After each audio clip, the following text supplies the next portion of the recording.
Dalam waktu dekat, manajemen Sriwijaya FC akan mulai bergerak membentuk tim yang baru mulai dari komposisi pelatih hingga pemain.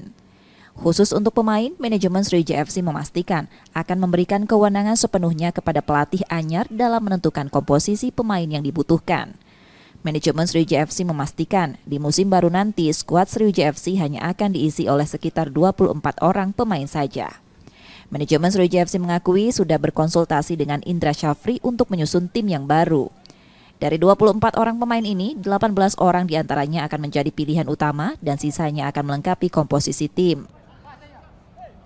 Jadi kemarin kita bicara sama Coach Indra, 18 pemain inti itulah sebenarnya pemain yang harus kita pertahankan, yang memang itulah yang dibolak-balik artinya mereka kesiapannya secara teknis maupun fisik memang pemain 18 inilah yang sebenarnya jadi pemain inti kita. Yang lain tuh lini kedua yang memang secara kedalaman bisa menutupi untuk 18 orang ini gitu.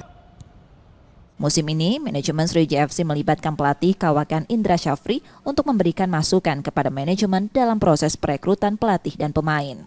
Nur Muhammad, Kompas TV, Palembang, Sumatera Selatan.